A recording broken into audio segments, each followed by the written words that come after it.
Cześć, tu Radek. Moje filmy powstają dzięki patronom, za co im serdecznie dziękuję.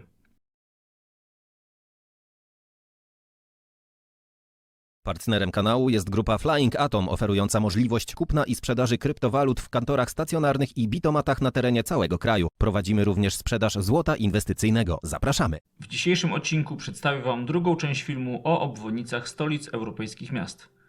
Pierwsza część filmu wyświetla się w prawym górnym rogu. W serii filmów o obwodnicach europejskich miast chcę powiedzieć o każdym kraju, więc zaczynamy nietypowo, czyli od Islandii. A dlatego nietypowo, ponieważ Reykjavik nie ma obwodnicy. Wynika to z faktu, że jest to jedyne duże miasto w tym kraju, które dodatkowo leży w zachodniej części wyspy nad samym morzem. Dla ludzi mieszkających w innych częściach kraju jest to ich punkt docelowy, więc obwodnica takiego miasta nie miałaby tu racji bytu. Ale żeby co nieco powiedzieć o obwodnicy w Islandii, to kraj ten posiada drogę o numerze 1, która prowadzi przez znaczną część wyspy dookoła. Jest to, nie będę ukrywał, jedno z moich drogowo-geograficznych marzeń. Droga ma 1323 km długości i prowadzi przez wszystkie większe i mniejsze miejscowości Islandii. Posiada jedną jezdnię o dwóch pasach ruchu. W większości na drodze numer 1 jest nawierzchnia bitumiczna, jednak na wschodzie kraju są odcinki szutrowe.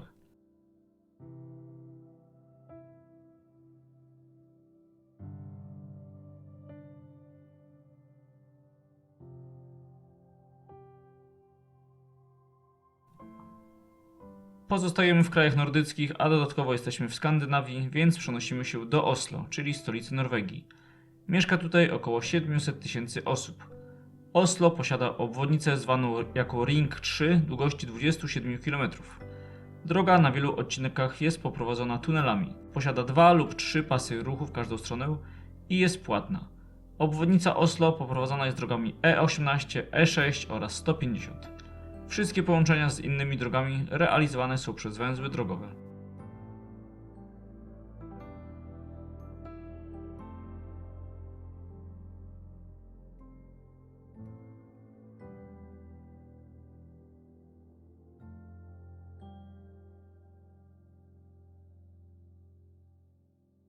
Kolejny kraj nordycki i skandynawski to Dania ze stolicą w Kopenhadze, gdzie mieszka prawie 800 tysięcy osób, a wraz z aglomeracją jest to 1 300 000 osób. Kopenhaga posiada obwodnicę po zachodniej oraz południowej stronie miasta. Miasto to trochę podobny przypadek jak Reykjavik. Kopenhaga leży w samym krańcu Danii, więc zdecydowana większość osób jadących z innych części Danii jedzie właśnie tutaj. Wyjątkiem są ci udający się do lub z Szwecji. Obwodnicę Kopenhagi stanowią drogi E47 na zachodzie oraz E20 na południu. Długość drogi to 33 km i stanowi 2/3 koła. Droga posiada 2 lub 3 pasy ruchu w każdą stronę. Jest bezpłatna, a wszystkie połączenia z innymi drogami realizowane są przez węzły drogowe.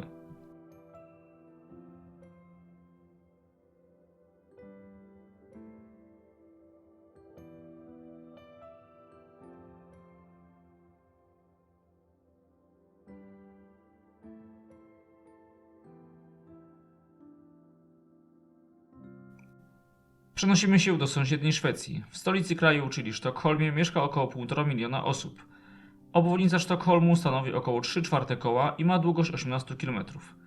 Brakuje części wschodniej długości około 5 km. Odcinek ten nie będzie w najbliższym czasie realizowany i nie wiadomo, czy w ogóle kiedykolwiek powstanie. Droga, podobnie jak obwodnica Oslo, jest w wielu miejscach poprowadzona tunelami. Obwodnica Sztokholmu posiada od 2 do 4 pasów ruchu w każdą stronę. Odcinek zachodni został oddany do ruchu w roku 1967, południowy w 2004, a północny w 2014. Najwięcej pojazdów porusza się po części zachodniej. Jest to aż 130 tysięcy pojazdów na dobę i jest to najwyższy wynik w kraju. Odcinek, który jest poprowadzony przez wyspę Essingeleden, jest płatny między 6:30 a 18:30. Opłata jest uzależniona od pory dnia i waha się od 15 do 30 koron. Droga ma numer E20 oraz 75. Wszystkie połączenia z innymi drogami realizowane są przez węzły drogowe. Z ciekawostek dodam, że na wielu znakach pionowych zamiast nazw miast, jak to jest w zdecydowanej większości krajów Europy, występują tu tylko numery dróg. Bardzo nietypowo, a zarazem ciekawie i zastanawiająco wygląda to na tle innych krajów. Dodatkowo w budowie jest obecnie nowa zachodnia obwodnica miasta. Droga, oznaczona numerem E4, będzie miała długość 21 km. Połączy południową i północną część okręgu sztokholmskiego. Jest to jeden z największych projektów infrastruktury drogowej i tuneli realizowanych w tym kraju. Pozostajemy na północy Europy, ale przenosimy się do Helsinek. W stolicy Finlandii mieszka około 650 tysięcy osób. Miasto posiada obwodnicę po północnej stronie. Droga w północnej i wschodniej części posiada przekrój dwujezdniowy o 2 lub 3 pasach ruchu, natomiast w części zachodniej posiada przekrój jednej jezdni o 2 pasach ruchu. Obwodnica oznaczona jest numerem 50, a jej długość to 43 km.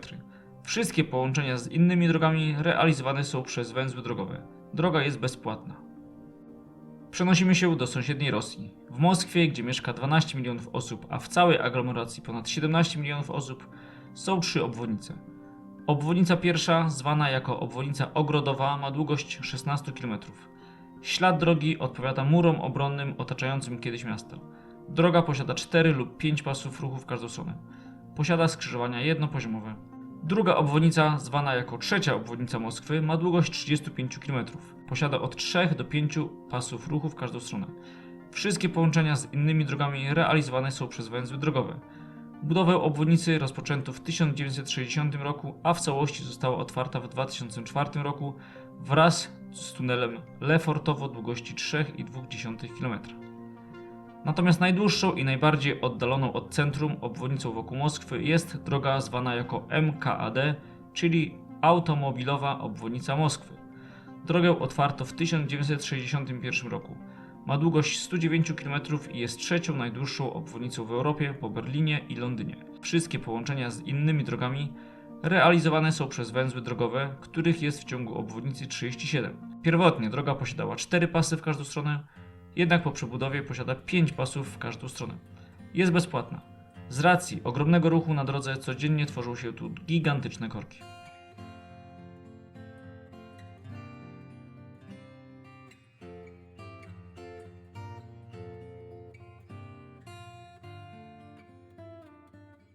Przejeżdżamy do Estonii. W Tallinie, stolicy kraju, mieszka około 450 tysięcy osób. Miasto posiada obwodnicę oznaczoną numerem 11 po południowej stronie.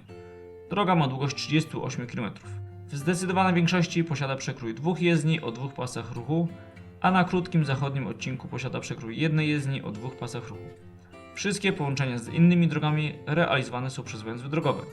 Droga jest bezpłatna. Przenosimy się na południe, czyli do sąsiedniej Łotwy. W stolicy kraju, czyli Rydze, mieszka około 600 tysięcy osób. Miasto posiada obwodnicę stanowiącą 3/4 koła długości 64 km. Obwodnica Rygi poprowadzona jest drogami A5, A6 i A4.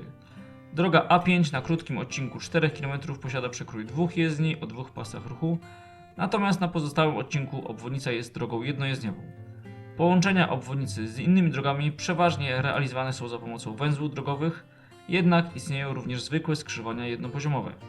Jako ciekawostkę dodam, że w przyszłości równolegle do drogi A4, czyli wschodniej obwodnicy Rygi, zostanie wybudowana linia kolejowa Rail Baltica z Warszawy przez Kowno, Rygę do Tallina, natomiast droga A4 ma być rozbudowana do 2 jezdni o 2 pasach ruchu i będzie to przyszły ślad Via Baltiki.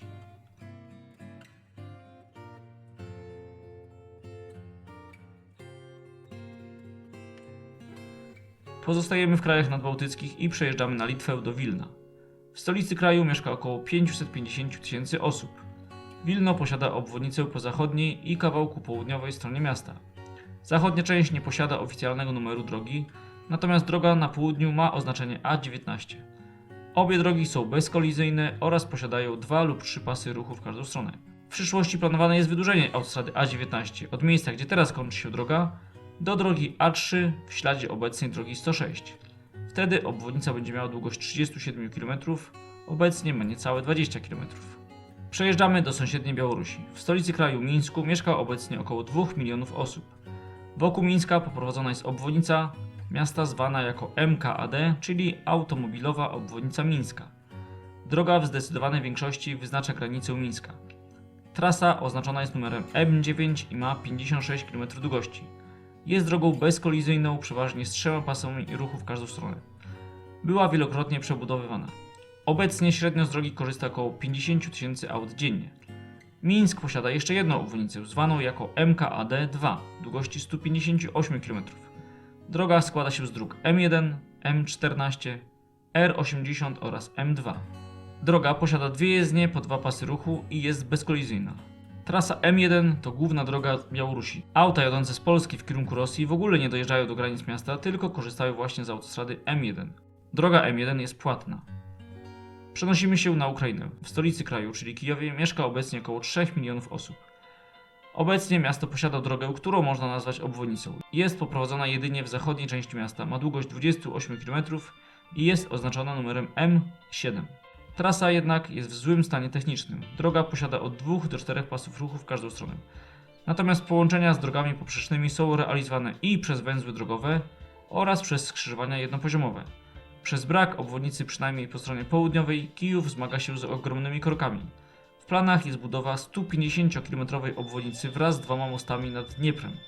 Nowa obwodnica powinna odciążyć ruch w stolicy, jednak obecne plany budowy ze względu na trwającą wojnę zostały zawieszone.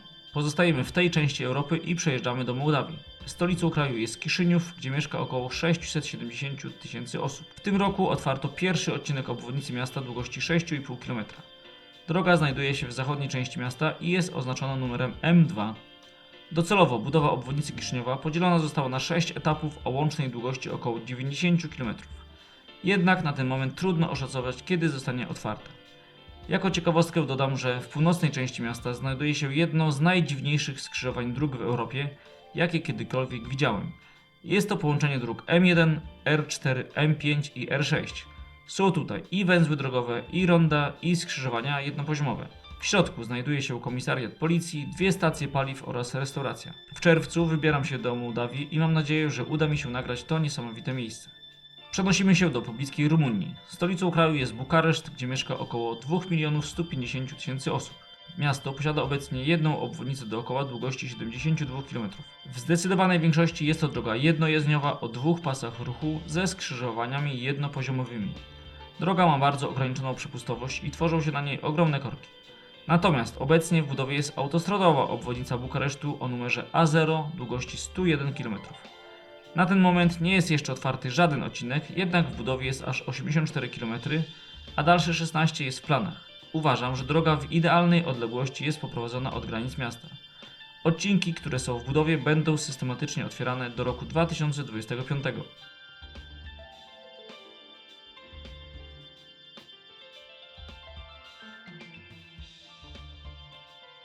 Przejeżdżamy do sąsiedniej Serbii. W Belgradzie, czyli stolicy kraju, mieszka obecnie około 1 100 000 osób. Belgrad posiada obwodnicę autostradową po stronie zachodniej oraz kawałek po stronie południowej.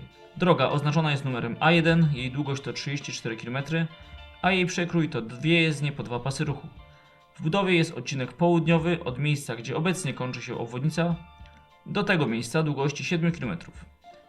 Oddanie do ruchu ma nastąpić w tym roku. Docelowo Belgrad planuje wybudować obwodnicę dookoła miasta. Plany są bardzo ambitne, jednak ich koszt będzie astronomiczny. W ciągu drogi musiałyby powstać tunele, wiadukty oraz 2 bardzo długie mosty nad Dunajem. Na dziś to tyle. Za jakiś czas trzecia i ostatnia część filmu o obwodnicach europejskich miast. Dziękuję za uwagę, pozdrawiam, Radek.